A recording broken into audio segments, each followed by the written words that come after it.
आज हम class 10th science का चैप्टर नंबर 5 लाइफ प्रोसेस पढ़ने वाले हैं।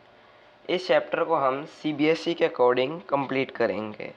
Welcome to Guru style. शुरू करते हैं। सबसे फर्स्ट है criteria to decide whether something is alive.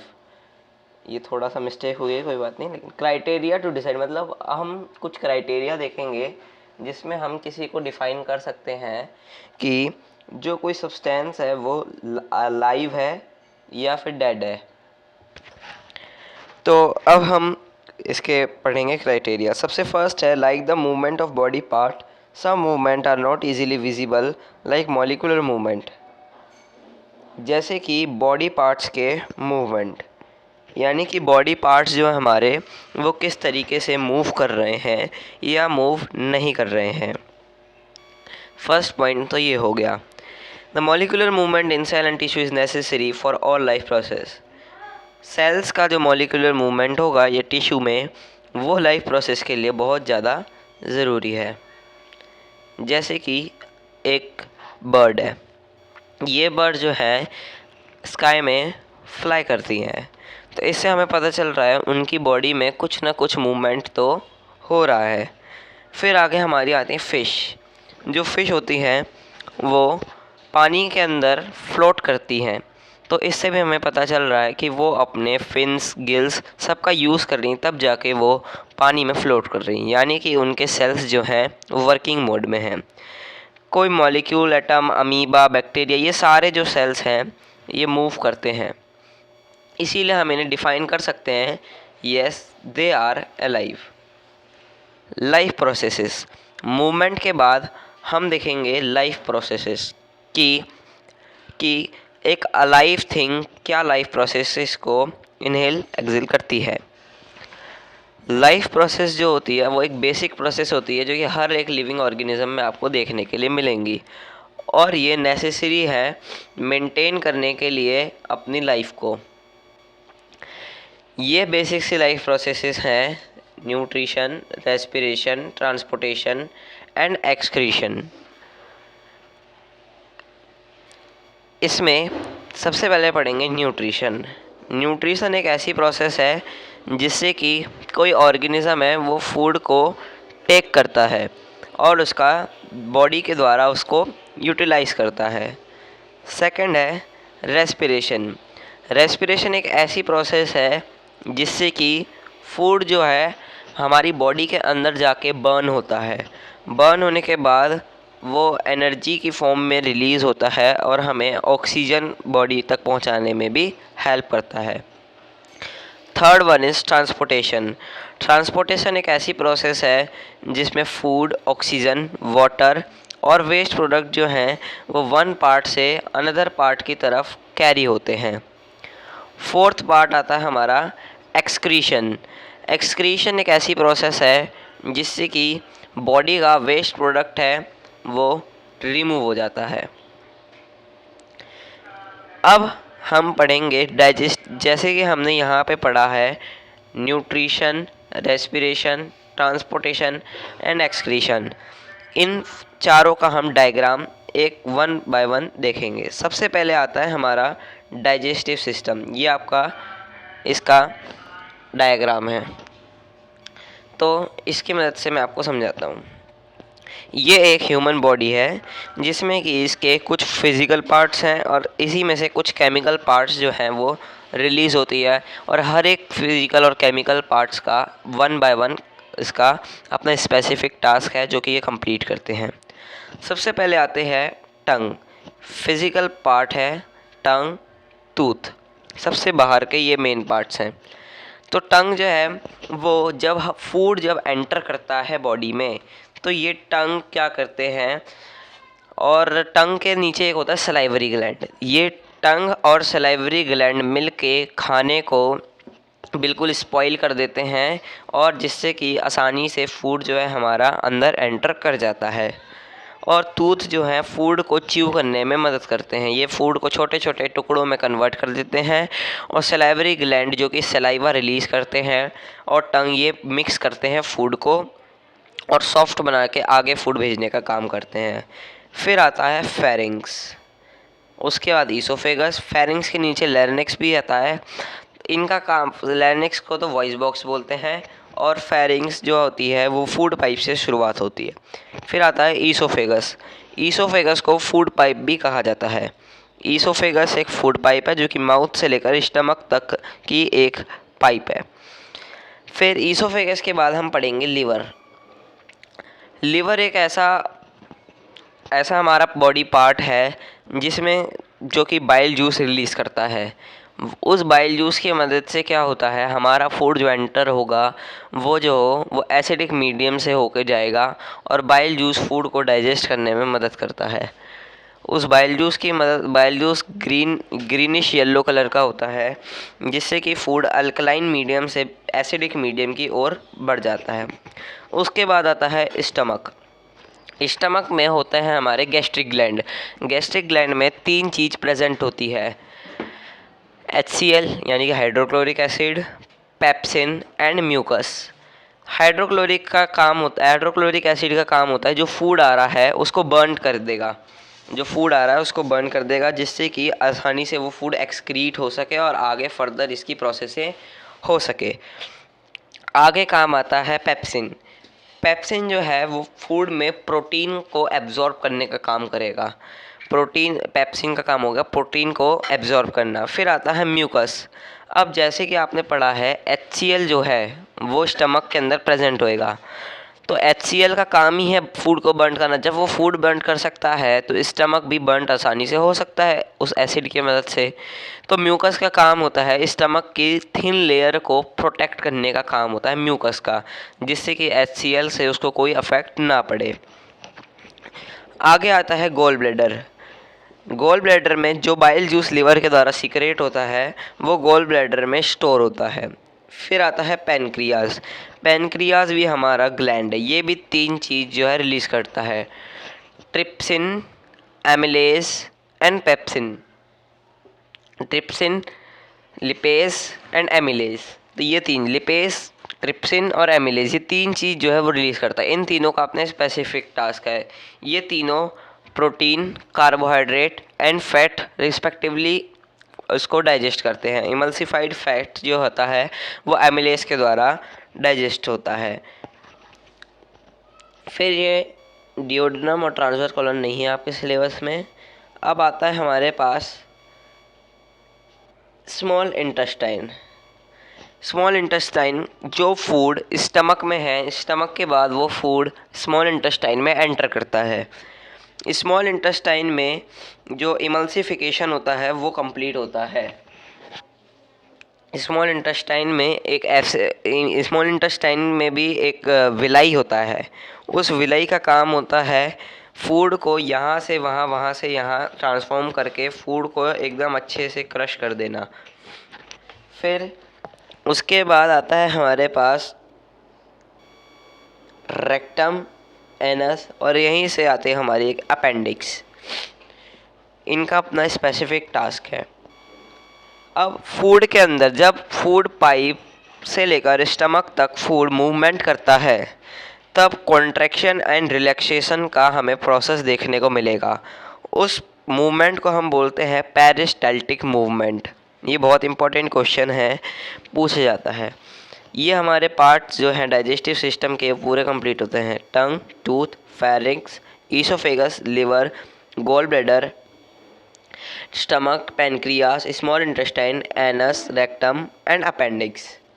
फिर बढ़ते हैं हम रेस्पिरेटरी सिस्टम की ओर। रेस्पिरेटरी सिस्टम में pharynx, larynx, nasal cavity, oral cavity, epiglottis, trachea, cartilage, left lung, right lung, alveoli, right bronchus, terminal bronchiole, oblique fissures and diaphragm with oesophagus present होएगा। ये lungs हमने यहाँ पे पढ़े हुए हैं। आगे हम लिवर और लंग्स में बहुत ज़्यादा डिफरेंस होता है। अलग अलग सबके पार्ट्स के अलग अलग काम हैं, बहुत इम्पोर्टेंट है ये दोनों डायग्राम्स हमारे। लैरिंक्स को पता ही है आपको, वॉइस बॉक्स होता है। फेरिंग्स जो होता है वो वॉइस बॉक्स के द्वारा रिस्पॉन्ड करता है। फिर आता है नसल कैविटी यानी कि हमारी नोज़, पता ही है। Inhale physical inhalation and exhalation का प्रोसेस नसल कैविटी के द्वारा कंप्लीट होता है। फिर आता है हमारे पास ट्रैकिया। ट्रैकिया एक, आपको इसके नाम से ही पता चल रहा होगा, ट्रैक, ये एक ट्यूब लाइक स्ट्रक्चर है जो कि इनहेलेशन और एक्सहेलेशन द्वारा जो कार्बन डाइऑक्साइड और हमारे ऑक्सीजन है वो इस पाइप के द्वारा अंदर बाहर होती है। फिर आता है हमारा ब्रोंकी। ब्रोंकी जो होती है टर्मिनेट होके ब्रोंकियोल्स में होती है, टर्मिनल ब्रोंकियोल्स, इनका स्पेसिफिक टास्क है जो कि हम आगे पढ़ेंगे। फिर आता है एल्वियोली। एल्वियोली जो होता है वहाँ पे हमारा फाइनल रेस्पिरेशन जो रहता है वो कंप्लीट होता है। एल्वियोली क्या करता है, बलून लाइक स्ट्रक्चर होता है जो कि सरफेस एरिया, लंग्स का सरफेस एरिया बढ़ा देता है, जिससे हमें सांस लेने और बाहर छोड़ने में आसानी होती है। फिर होता है डायफ्राम। लेफ़्ट लंग और राइट लंग ये लंग्स होते हैं। फिर आता है कार्टिलेज, रिंग्स ऑफ कार्टिलेज भी बोलते हैं इसे। इसका काम क्या होता है कि हमारे जो एयर आती है उसको कोलैप्स नहीं करने देता है। ये रिंग्स ऑफ कार्टिलेज का क्या काम होता है, जो एयर आ रही है एक्सेल इनहेल में उसको कोलैप्स नहीं होने देता है। अब हम पढ़ रहे हैं हमारा तीसरा जो कि है ट्रांसपोर्टेशन।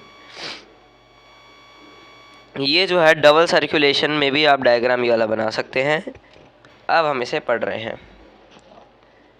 इसमें हमारे पार्ट होंगे jugular vein, pulmonary artery, superior vena cava, inferior vena cava, hepatic vein, portal vein, renal vein, iliac vein, kidneys इसमें नीचे है, इसका कोई रोल नहीं है इसमें।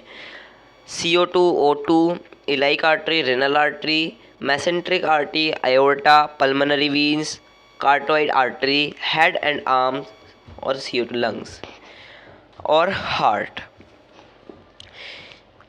अब इसमें क्या होगा कि हार्ट से सबसे पहले राइट एट्रियम से ब्लड आता है, राइट एट्रियम के बाद राइट एट्रियम के बाद राइट आर्टरी में जाएगा ब्लड।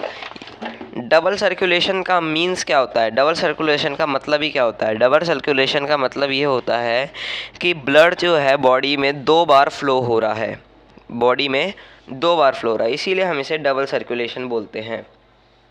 इसका एक बार आपको पूरा प्रोसेस मैं आपको एक बार शॉर्ट में बता देता हूँ। तो देखिए सबसे पहले क्या होता है, जो पूरी बॉडी से जो ब्लड होता है वो राइट ऑरिकल में लाया जाता है, पूरी बॉडी से ब्लड राइट ऑरिकल में लाया जाता है। उसके बाद राइट वेंट्रिकल में उसे पंप करा दिया जाता है, राइट ऑरिकल से राइट वेंट्रिकल में ये जाता है। राइट वेंट्रिकल से ये ब्लड जो होगा वो लंग्स में जो होगा पंप किया जाएगा, किसके द्वारा? पल्मोनरी आर्टरी के द्वारा। यहीं पे होगी ये पल्मोनरी आर्टरी के द्वारा इसे करा दिया जाएगा। यहाँ पे लंग्स, पल्मोनरी आर्टरी हमने पढ़ लिया। यहाँ पे क्या होएगा, लंग्स में क्यों भेजा गया? For oxygenation. यहाँ पे डीऑक्सीजनेटेड ब्लड का ऑक्सीजनेटेड ब्लड में कन्वर्ट होएगा। यहाँ पे हमारी फर्स्ट सर्कुलेशन कंप्लीट होती है। फिर जो ऑक्सीजनेटेड ब्लड होगा लंग्स से लेफ़्ट ऑरिकल में भेजा जाएगा, लेफ़्ट ऑरिकल से उसको लेफ़्ट वेंट्रिकल की तरफ पंप कर दिया जाएगा। लेफ़्ट वेंट्रिकल से ऑक्सीजनेटेड ब्लड जो होगा वो पूरी बॉडी में डिस्ट्रीब्यूट हो जाएगा। किसके द्वारा डिस्ट्रीब्यूट होएगा? आयोर्टा के द्वारा डिस्ट्रीब्यूट होएगा। यहाँ पे हमारी सेकेंड सर्कुलेशन कंप्लीट हो जाती है। Renal vein, hepatic vein, artery, ये सारा हमारा काम होएगा हार्ट में। अभी हम डबल सर्कुलेशन पढ़ रहे हैं इसीलिए यहाँ पे इसका काम नहीं है, आगे हम इसे रीड कर लेंगे। तो यहाँ पे हमारा हो गया सर्कुलेशन। फिर आता है हम हमारे किडनी के डायग्राम की ओर बढ़ते हैं, जहाँ पे होता है एक्सक्रीटरी सिस्टम का रोल। आयोर्टा से जो किडनी की तरफ बढ़ता है, तो सबसे पहले इन्होंने शुरुआत कर रखी है आयोर्टा से। फिर इसमें हमारे सिलेबस में मैं बताता हूँ, राइट यूरेटर है, यूरेथ्रा है, यूरिनरी ब्लैडर है, किडनी है, रेनल आर्टरी, रेनल वीन और एड्रिनल ग्लैंड, ये सारा हमारा कट है। इन्फीरियर वेना कावा, ये सारा कट है। तो ये हमारी दो किडनी होती है। ये जो पाइप है ये वेना कावा है, inferior vena cava, vena cava, ये वेना कावा है और ये वाली आयोर्टा है। इन दोनों से जो है ये किडनी अटैच्ड है। इन किडनी से दो पाइप हैं जिनको हम बोलते हैं यूरेटर, जिससे कि यूरिन मूव करता है। किडनी का काम क्या होता है? किडनी का रोल ही ये होता है कि जो ब्लड है बॉडी का उसको फिल्टर करके यूरिन की फॉर्म में कन्वर्ट कर देता है। और इस किडनी के अंदर स्मॉल यूनिट्स होती है जिनको हम बोलते हैं नेफ्रॉन, ये प्रेजेंट होती है। यूरिनरी ब्लैडर में क्या होता है, यूरिन स्टोर होता है और यूरेथ्रा के द्वारा ये निकल जाता है। यहाँ पे हमने बहुत ही अच्छी तरीके से ये 4 डायग्राम्स कंप्लीट कर लिए हैं। अभी हमने पढ़ा था लाइफ प्रोसेस में सबसे पहले हमने पढ़ा था न्यूट्रिशन। तो न्यूट्रिशन का डायग्राम तो देख लिया हमने, रेस्पिरेशन का देख लिया, ट्रांसपोर्टेशन का। अब इन्हीं चारों पार्ट को हम बहुत अच्छी तरीके से एक एक करके डिफाइन करने वाले हैं। सबसे पहले हम आ जाते हैं न्यूट्रिशन की ओर। न्यूट्रिशन एक ऐसी प्रोसेस है जिससे कि फूड जो है एक ऑर्गेनिज्म के द्वारा मतलब एक ऑर्गेनिज्म उसे लेता है और उसे यूटिलाइजेशन भी करेगा, जिससे कि बॉडी क्या हो सके, बिल्ड हो सके, ग्रोथ हो सके, रिपेयर हो सके डैमेज पार्ट्स का, और एनर्जी के लिए भी। जो भी अर्थ पे लाइफ है वो किस पे, कार्बन बेस्ड मॉलिक्यूल पे डिपेंडेंट है, फूड पे डिपेंडेंट है जिससे बेस मॉलिक्यूल है, raw material, food, water, air, ये सब। अब बात करते हैं मोड ऑफ न्यूट्रिशन की। 2 मोड होते हैं न्यूट्रिशन के, ऑटोट्रॉफिक और हेटरोट्रॉफिक। ऑटोट्रॉफिक पढ़ेंगे और हेटरोट्रॉफिक। ऑटोट्रॉफिक में क्या होता है, ये ऑर्गेनिज्म है वो खुद से प्रिपेयर करता है अपना खुद का फूड, ठीक है। जैसे carbon dioxide, water, presence sunlight and chlorophyll, यानी कि ग्रीन प्लांट्स जो हैं अपने खुद से जो है अपना फूड प्रिपेयर करते हैं, यानी कि वो कौन सा न्यूट्रिशन ले रहे हैं, ऑटोट्रॉफिक न्यूट्रिशन। फिर आते हैं हेटरोट्रॉफिक न्यूट्रिशन। इसमें क्या होता है, ऑर्गेनिज्म जो है वो डायरेक्ट फूड नहीं लेता है, वो इनडायरेक्टली डिपेंडेंट होता है दूसरे पे। जैसे कि प्लांट पे हम डिपेंडेंट हैं, हम एनिमल्स दूसरे एनिमल्स पे डिपेंडेंट हैं, कोई किसी के मीट पे डिपेंडेंट है तो कोई किसी के फ्रूट पे डिपेंडेंट है। ऑटोट्रॉफिक के एग्जांपल होगा ग्रीन प्लांट और बैक्टीरिया, और हेटरोट्रॉफिक के हो जाएंगे all animal, fungi and bacteria. अब हेटरोट्रॉफिक न्यूट्रिशन के भी आगे फर्दर 3 पार्ट्स हैं, saprophytic nutrition, parasitic nutrition and holozoic nutrition, ठीक है। तो सेप्रोफाइटिक न्यूट्रिशन में क्या होता है, ऑर्गेनिज्म जो है वो डेड और डिकेइंग ऑर्गेनिज्म से अपना फूड, जैसे कि कोई मरा ऑर्गेनिज्म है उससे फूड हमारा मतलब उससे एनर्जी जो है टेक कर लेंगे। वो क्या करते हैं, फूड मटेरियल का ब्रेक डाउन होता है आउटसाइड बॉडी से और वो आपको एब्जॉर्ब कर लेते हैं। इसका एग्जांपल होंगे मशरूम, ब्रेड मोल्ड, ईस्ट और कुछ बैक्टीरिया। फिर आता है पैरासाइटिक न्यूट्रिशन। पैरासाइटिक न्यूट्रिशन में क्या होगा, जो ऑर्गेनिज्म होएगा वो अपना फूड जो है दूसरे लिविंग ऑर्गेनिज्म से होंगे, लेकिन उसको कैसे टेक करेंगे, विदाउट किलिंग देम। जैसे कि हमें जब मच्छर काटता है तो खून तो ले जाता है, हमें चोट भी लगती है, लेकिन हम मरते तो है नहीं उससे, डेड तो होते नहीं। मतलब वो लोग जो है लिविंग ऑर्गेनिज्म से बिना किल किए अपना फूड जो है वो टेक कर लेते हैं। ऐसे न्यूट्रिशन को हम बोलते हैं पैरासाइटिक न्यूट्रिशन। इसका एग्जाम्पल कस्कटा, ऑर्चिड, टिक्स, ली, लाइस, लीचिस, राउंडवर्म, टेपवर्म, प्लाज्मोडियम और बहुत सारे। फिर आते हैं होलोजोइक न्यूट्रिशन। होलोजोइक न्यूट्रिशन में जो फूड होता है डायरेक्टली डाइजेस्ट और एब्जॉर्ब करने से हम ले लेते हैं, जैसे हम नॉर्मल फूड लेते हैं, अमीबा, पेरीमीशियम, बर्ड, फिश, ह्यूमन। फिर आते हैं प्लांट में कैसे न्यूट्रिशन होता है, न्यूट्रिशन इन प्लांट। तो न्यूट्रिशन होगा प्लांट में फोटोसिंथेसिस के द्वारा। फोटोसिंथेसिस एक ऐसी प्रोसेस है जिसमें कि प्लांट जो है अपना खुद का खाना जो है प्रिपेयर करते हैं, किसकी मदद से, carbon dioxide, water, presence of sunlight और क्लोरोफिल। जो फूड प्रिपेयर होएगा वो कार्बोहाइड्रेट होएगा, जो कि इसमें स्टार्च के फॉर्म में स्टोर हो जाता है, ऑक्सीजन इस प्रोसेस में रिलीज़ होती है। इक्वेशन ऑफ फोटोसिंथेसिस, ये इक्वेशंस जो है मैंने आपको फर्स्ट चैप्टर में, अपनी वीडियो का first chapter chemical reaction and equation में आपको बता रखी है। वहाँ पे आप इसका बहुत शॉर्ट तरीके में आप देख सकते हैं कैसे इस इक्वेशन को फॉर्म करनी है। एक बार फिर से आप इस वीडियो में देख सकते हैं। देखिए, अब जो प्लांट है वो क्या लेते हैं, कार्बन डाइऑक्साइड लेते हैं और वाटर लेते हैं, और मेक करने में सनलाइट और क्लोरोफिल, ये 2-4 चीज़ें जो है लेते हैं। मेन आपको कार्बन डाइऑक्साइड और वाटर लिखनी है। अब हमें क्या देंगे वो लोग? फूड देंगे। फूड ग्लूकोज की फॉर्म में C6H12O6, वाटर रिलीज़ करेंगे और ऑक्सीजन। यहाँ पे 6H2O नहीं आएगा, ठीक है। तो ये हमारी फोटोसिंथेसिस की बहुत आसानी तरीके से रिएक्शन होगी। अब फोटोसिंथेसिस की प्रोसेस कैसे होती है, वन बाय वन इसको देखेंगे। प्रोसेसेस ऑफ फोटोसिंथेसिस तो सबसे मेन 3 स्टेप्स में कन्वर्ट हो जाती है। सबसे पहले क्या होता है, लाइट एनर्जी को एब्जॉर्ब करते हैं, क्लोरोफिल की मदद से लाइट एनर्जी को एब्जॉर्ब होएगा। फिर कन्वर्जन होएगा लाइट एनर्जी का केमिकल एनर्जी में। सबसे पहले क्या हो गया, लाइट एनर्जी को एब्जॉर्ब किया जाएगा, किसकी मदद से? क्लोरोफिल की मदद से। फिर क्या होएगा, लाइट एनर्जी को केमिकल एनर्जी में कन्वर्ट करा दिया जाएगा। फिर क्या होएगा, कार्बन डाइऑक्साइड का रिडक्शन होएगा, किससे? हाइड्रोजन से, जिससे क्या बना देंगे? कार्बोहाइड्रेट्स। ये हमारा डायग्राम है इसका, फोटोसिंथेसिस का, देख सकते हैं आप, स्क्रीनशॉट ले लेना। एनर्जी, सनलाइट से एनर्जी मिलेगी इनको, क्लोरोफिल प्रेजेंट होएगा, ऑक्सीजन रिलीज़ करेंगे, ग्लूकोज फॉर्म करेंगे, वाटर लेंगे और कार्बन डाइऑक्साइड, इनको कार्बन डाइऑक्साइड लेंगे, ऑक्सीजन रिलीज़ करेंगे, हमें ग्लूकोज की फॉर्म में फूड देंगे और वाटर जो है रूट्स की मदद से ले लेंगे।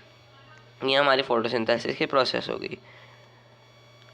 क्लोरोफिल आखिर होते क्या हैं? क्लोरोफिल जो ग्रीन पिगमेंट होते हैं जो कि लीव्स के अंदर प्रेजेंट होते हैं। अगर हम इसके क्रॉस सेक्शन को देखें तो लीफ जो है माइक्रोस्कोप के अंदर अगर हम लीफ देखें तो हम ये देखेंगे कि जो सेल्स हैं जो कि ग्रीन हैं वो कैसे डॉट लाइक स्ट्रक्चर में होंगे, जिनको उस डॉट लाइक स्ट्रक्चर को बोलते हैं हम क्लोरोप्लास्ट, जिसके अंदर क्या होता है? क्लोरोफिल होता है। ये उसका डायग्राम है, कोई इतना इम्पोर्टेंट है नहीं, एग्ज़ाम पॉइंट ऑफ व्यू से कोई इम्पोर्टेंट नहीं है ये सारे क्लोरोफिल के डायग्राम है। फिर आते हैं स्टोमेटा पे, जो कि प्लांट में प्रेजेंट होता है। स्टोमेटा जो होते हैं टाइनी पोर्स होते हैं जो कि लीव्स के अंदर प्रेजेंट होते हैं, जिसमें एक्सचेंज ऑफ गैसेस होती है। हर एक स्टोमेटा में गार्ड सेल का पेयर होंगे जो कि क्या कंट्रोल करते हैं? ओपनिंग और क्लोजनिंग की, इसकी स्टोमेटल पोर्स की। जब पानी जो है वो गार्ड सेल में एंटर करेगा तो वो स्वेल्स हो जाएगा और जो पोर होंगे वो ओपन होंगे जब गार्ड सेल पानी को लॉस करेगा। ये श्रिंक और पोर होते हैं क्लोजेस के। ये स्टोमेटा का डायग्राम है, ये ज़्यादा इंपॉर्टेंट भी नहीं है, ये क्रॉस सेक्शन हो गया, ये सरफेस भी हो गया, इसका स्क्रीनशॉट ले सकते हैं आप। फिर इसमें एक्टिविटी दिखाई हुई है कि कैसे एक्टिविटी दिखाई हुई है जिससे कि क्लोरोफिल जो होती है कैसे नेसेसरी फोटोसिंथेसिस के लिए, ये आप देख सकते हैं। आपके ही पॉइंट ऑफ व्यू से सही है, पेपर पॉइंट ऑफ व्यू से है, एग्ज़ाम पॉइंट ऑफ व्यू से नहीं है ये। फिर आते हैं न्यूट्रिशन इन एनिमल्स। एनिमल्स में न्यूट्रिशन, सबसे पहले आता है न्यूट्रिशन इन अमीबा पे। अमीबा एक यूनिसेलुलर एनिमल है जो कि वाटर में रहता है। ये अपना फूड कैसे लेता है? फॉर्मिंग फिंगर लाइक प्रोजेक्शन, जिसको बोलते हैं सीडोपोडिया। और ये क्या? फूड वैक्यूल से फूड बनाता है inside the food vacuole. Digested और एब्जॉर्ब फूड, अनडाइजेस्टेड फूड जो होता है वो सेंट आउट हो जाता है बाहर। ह्यूमन बीइंग में कैसे होता है nutrition take place? Human being take place in digestive system से होता है। इसमें एलिमेंट्री कैनाल होता है, ग्लैंड होता है जो कि रिप्रोडक्टिव एंजाइम प्रोड्यूस करेंगे जो कि फूड को स्मॉलर मॉलिक्यूल में कन्वर्ट कर देंगे। The main organ of digestive oesophagus, stomach, small intestine, large intestine, anus. ये जो है इसके अंदर ग्लैंड भी होते हैं, salivary gland, gastric gland, liver, pancreas, intestinal gland. ये सारे जो ग्लैंड्स हैं किसके अंदर होंगे? स्टमक के अंदर होंगे। ये सारा प्रोसेस मैंने आपको डायग्राम की मदद से पहले ही समझा दिया था। फिर आता है इन द माउथ। माउथ में क्या होता है? माउथ में जो फूड होगा स्मॉलर पार्टिकल्स में कन्वर्ट होगा। टीथ जो होगा उसको च्यू करने में मदद करेगा सलाइवा की मदद से। सलाइवा कहाँ से आएगा? सलेवरी ग्लैंड से। सलाइवा में क्या होंगे? एंजाइम होंगे सलेवरी एमिलेज के जो कि स्टार्च को शुगर में कन्वर्ट कर देंगे, जो कि फूड पासेस करने में मदद करेंगे। स्टमक में क्या होगा? गैस्ट्रिक ग्लैंड होगा जो कि गैस्ट्रिक जूस करेगा, जिसमें पेप्सिन होगा, हाइड्रोक्लोरिक एसिड और म्यूकस होएगा। पेप्सिन जो है ब्रेक डाउन करेगा प्रोटीन को, हाइड्रोक्लोरिक एसिड एसिडिक मीडियम बनाएगा और पेप्सिन का एक्शन का रोल करेगा। Upper part of small intestine and duodenum, the food is mix. Food जो होगा जब लीवर से बाइल जूस लेकर तो उससे मिक्स हो जाएगा। फिर पैंक्रियाज में पैंक्रियाटिक जूस होएगा।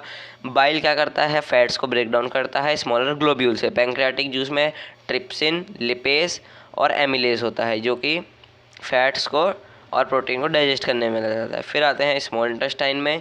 स्मॉल इंटेस्टाइन इंटेस्टिनल जूस बनाता है, जो कि क्या करता है, कार्बोहाइड्रेट को ग्लूकोज में, फैट को फैटी एसिड में, glycerol and protein into amino acid में।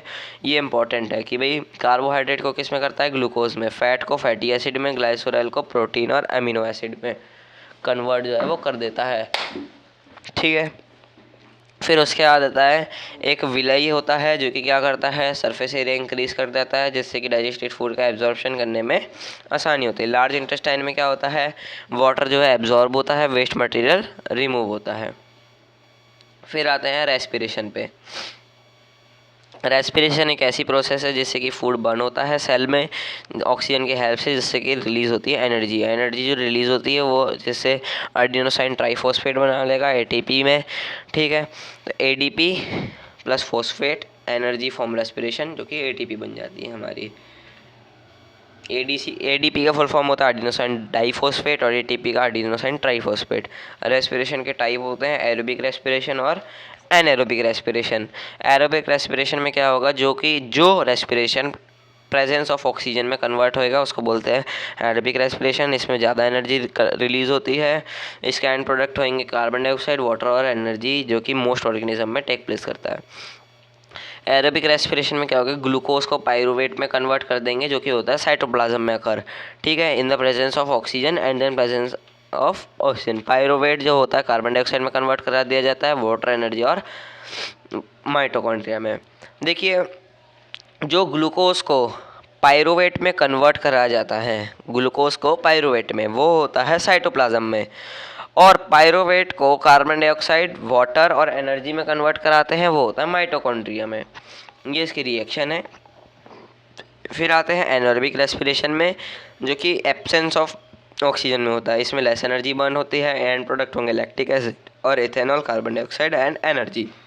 ये जो है मसल सेल और ईस्ट में होते हैं। Muscle cell glucose convert into pyruvate.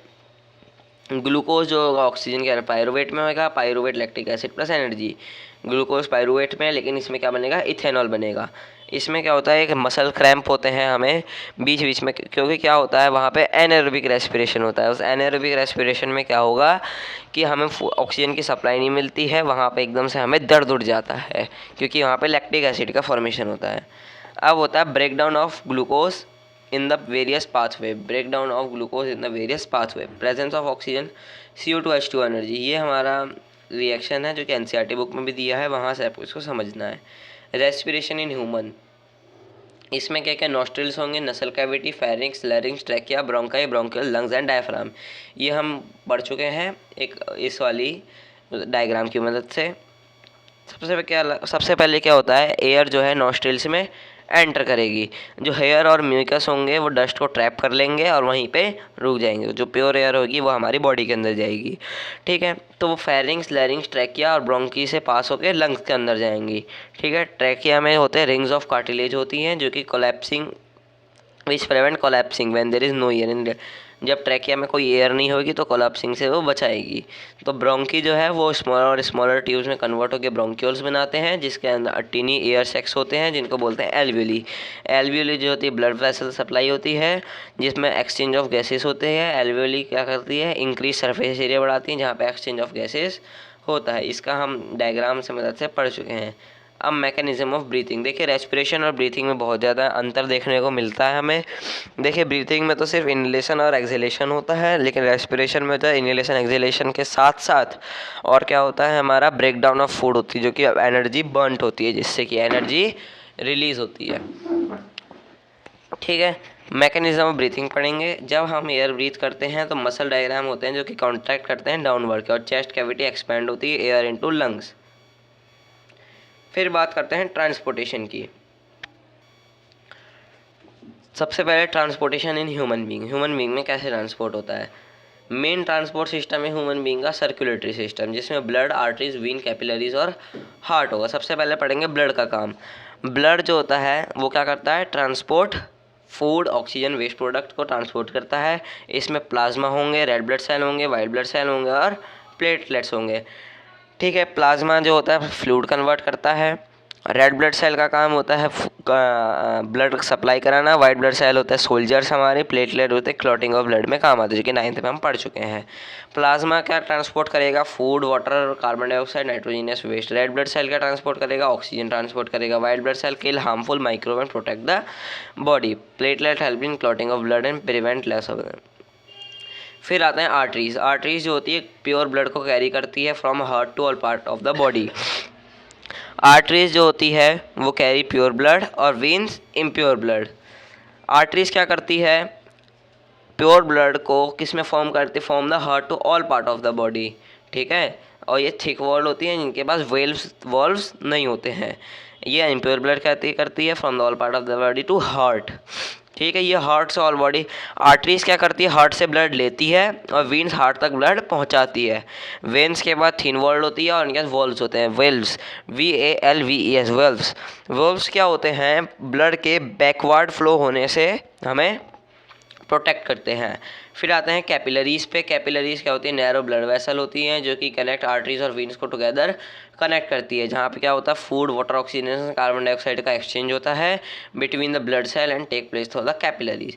फिर आते हैं हार्ट का, जो मेन है। हार्ट एक मस्कुलर ऑर्गन है जो कि ब्लड को पंप करता है पूरी बॉडी में। 4 चैम्बर का हार्ट होता है, ह्यूमन हार्ट, ठीक है। अब ऊपर वाले चैम्बर में क्या होगा? एट्रियम होगा and the lower chamber called the ventricles. ऊपर वाले को बोलते हैं एट्रियम या ऑरिकल, नीचे वाले को बोलते हैं वेंट्रिकल्स, ठीक है। तो वेंट्रिकल पंप ब्लड टू, मतलब मेन ब्लड कौन पंप करता है? Ventricle. The right, left hand chapter, ये सारा मैंने आपको डबल सर्कुलेशन की मदद से पढ़ा दिया। ये हमारा हार्ट का डायग्राम है,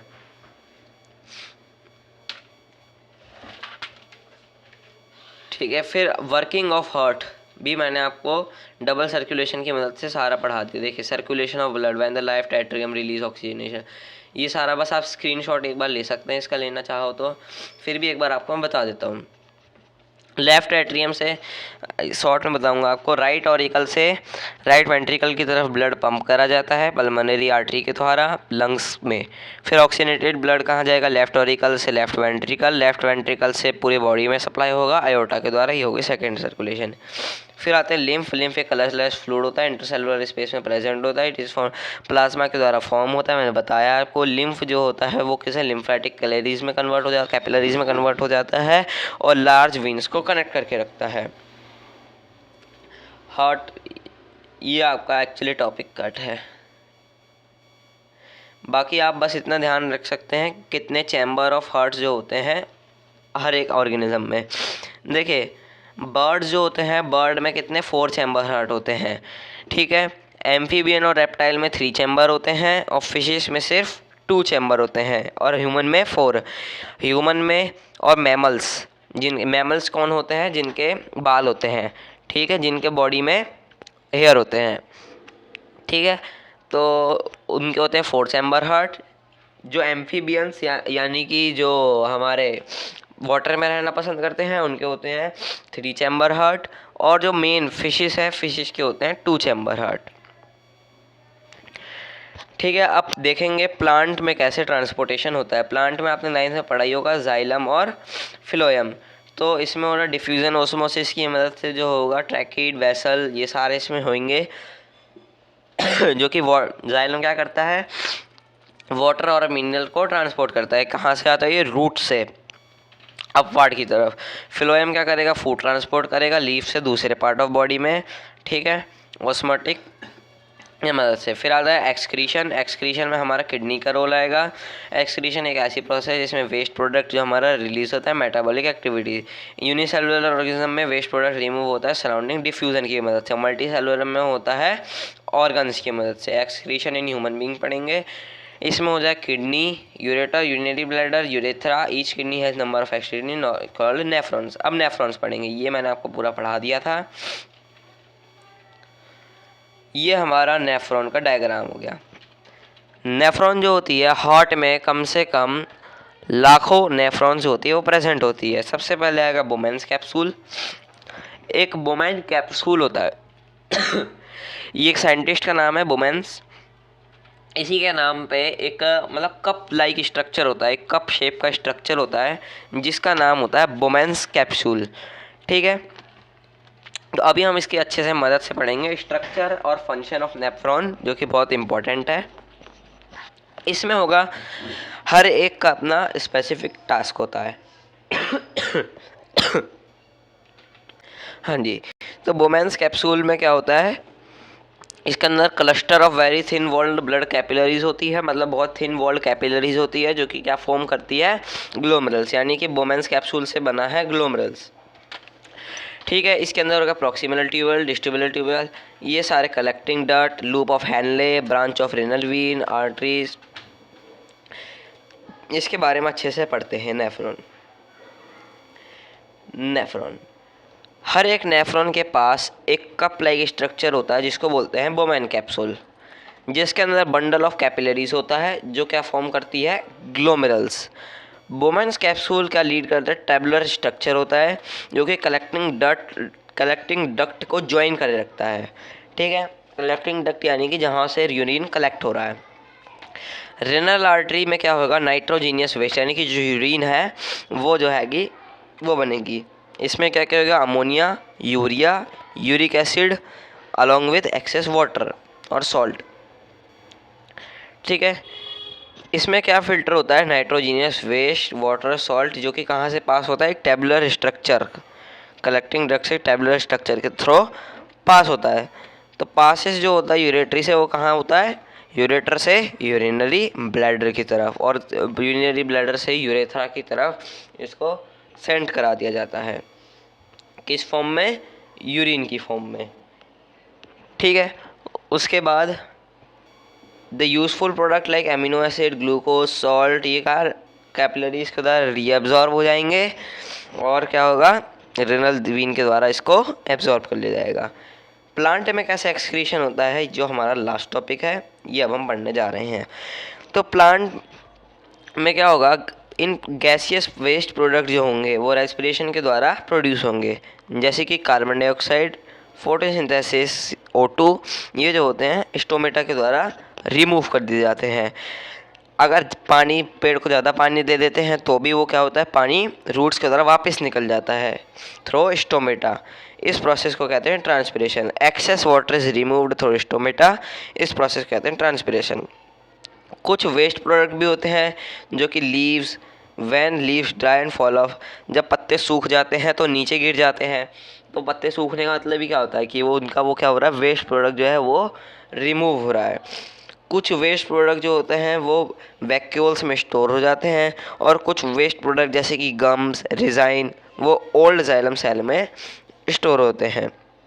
और कुछ वेस्ट प्रोडक्ट जो है वो रूट्स के द्वारा भी रिमूव कर दिए जाते हैं। यहीं पे हमारा चैप्टर नंबर 5, जो कि था लाइफ प्रोसेस, क्लास 10 CBSE के फॉर्म पैटर्न से हमने पूरा के पूरा चैप्टर कंप्लीट कर दिया है। आगे मैं रिफ्रैक्शन एंड रिफ्लेक्शन जो है, इस चैप्टर को हम आगे फर्दर डिस्कस करेंगे। तो आज के लिए इतना ही, बाय बाय।